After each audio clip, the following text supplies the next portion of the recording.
بسم اللہ الرحمن الرحیم اللہم صلی علی سیدنا و مولانا محمد و علی آلہ و صحبہ و بارک وسلم۔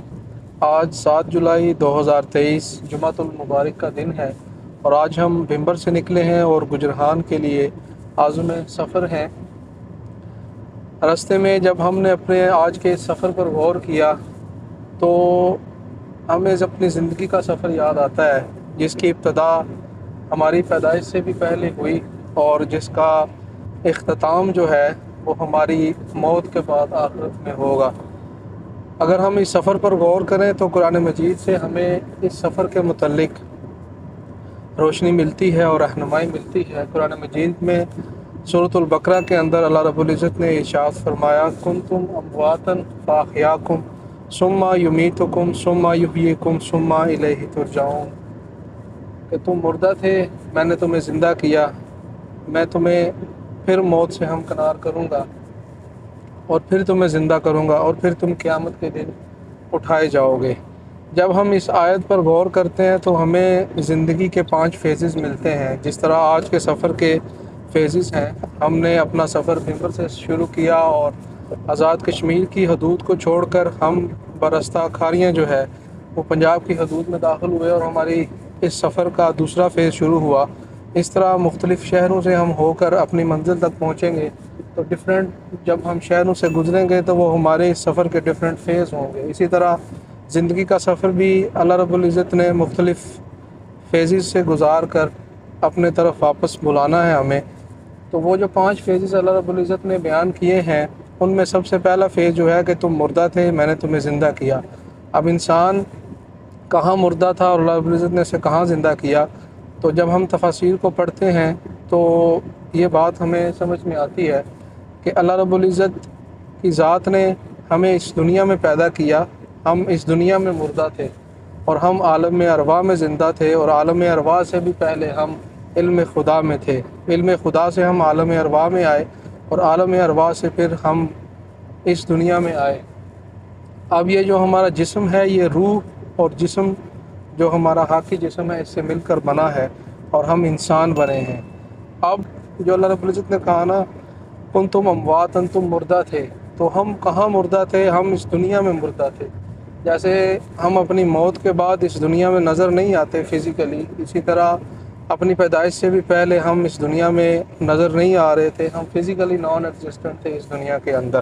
اسی طرح اپنی موت کے بعد بھی ہم فزیکلی اس دنیا سے ڈس اپیئر ہو جائیں گے، لیکن ہم کہیں نہ کہیں زندہ ہوں گے، اور وہ عالم برزخ کی زندگی ہے جس کے متعلق اللہ رب العزت نے فرمایا ثم یمیتکم ثم یحییکم، میں تمہیں پھر موت سے ہمکنار کروں گا اور پھر تمہیں زندہ کر دوں گا اور پھر تم قیامت کے دن اٹھائے جاؤ گے۔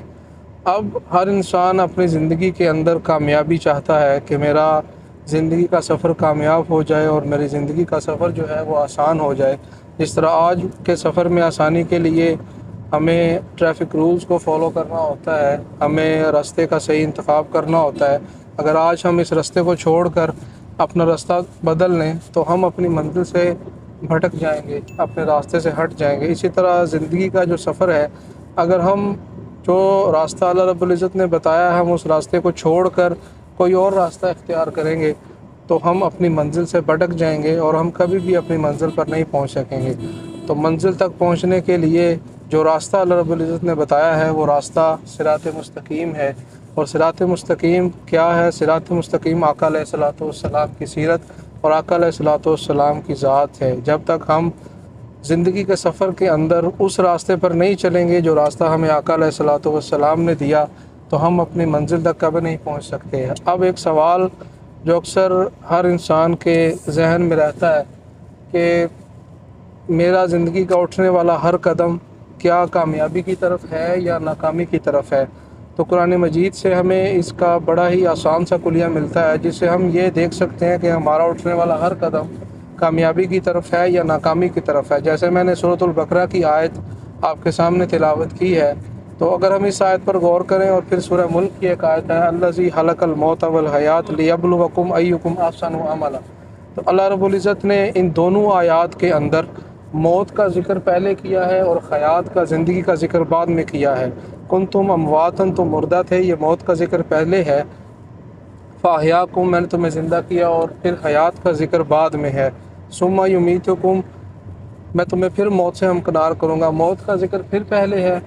सुम्मा युहयीकुम, और फिर तुम्हें ज़िंदा करूँगा, और हयात का ज़िक्र फिर बाद में है। इसी तरह सूरह मुल्क की जो आयत है, अल्लज़ी खलक़ल मौत वल हयात लियब्लुवकुम अय्युकुम अहसनु अमला, कि मौत और हयात को पैदा किया इसलिए कि ताकि तुम्हें आज़मा सकूँ कि अमल के लिहाज से बेहतर कौन है। अगर हम इन दोनों आयात का कंपैरिजन करें, मुआवजना करें, तो ये बात समझ में आती है कि अल्लाह रब्बुल इज़्ज़त ने जो मौत का ज़िक्र पहले किया है, इसका जवाब हमें सूरतुल मुल्क की इसी आयत के अंदर मिलता है कि मैंने मौत और हयात को इसलिए पैदा किया कि ताकि मैं तुम्हें आज़मा सकूँ कि तुम में से अमल के लिहाज से बेहतर कौन है।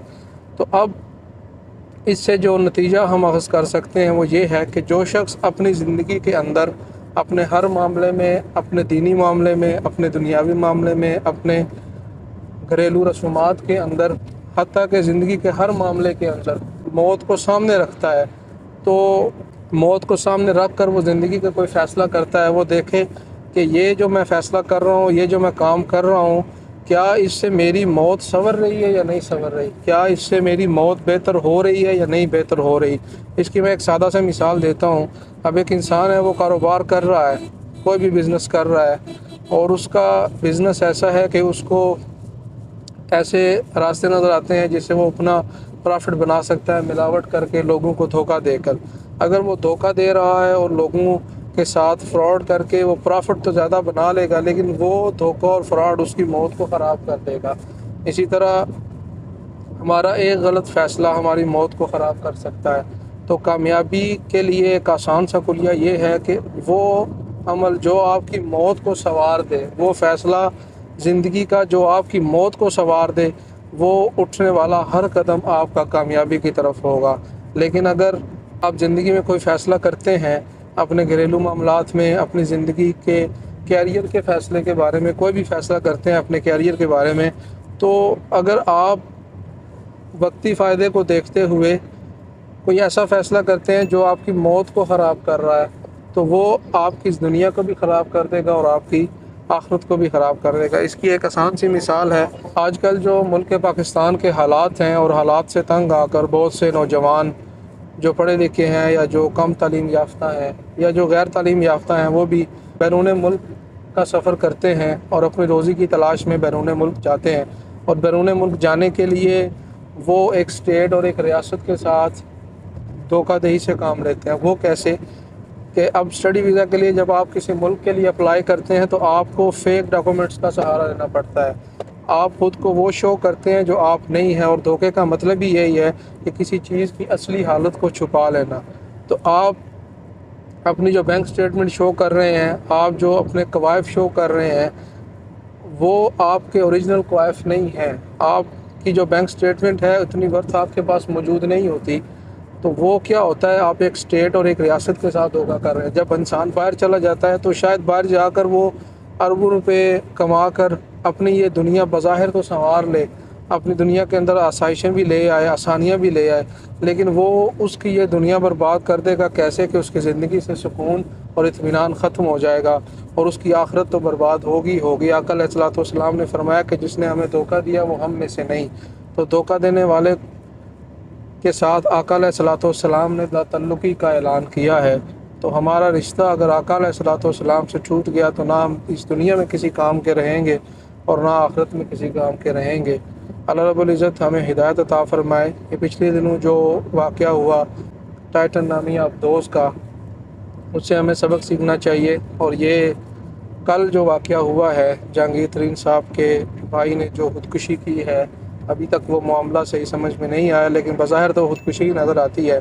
दौलत की कोई कमी नहीं थी इन दोनों शख्सियात को, लेकिन इसके बावजूद एक समुंदर में जाकर अपनी जेब से पैसे देकर उन्होंने मौत ख़रीद ली, और एक ने अरबों रुपए होने के बावजूद ज़िंदगी से तंग आकर ख़ुदकुशी कर ली। तो हम पैसों से ज़िंदगी तो नहीं ख़रीद सकते, लेकिन हम पैसों से मौत ज़रूर ख़रीद सकते हैं। तो हमें अल्लाह रब्बुल इज़्ज़त हिदायत अता फ़रमाए और आका अलैहिस्सलाम की सीरत और आपकी सुन्नत के ऊपर अमल करते हुए ज़िंदगी गुजारने की तौफ़ीक़ अता फ़रमाए। अमा अलैना इल्लल बलाग।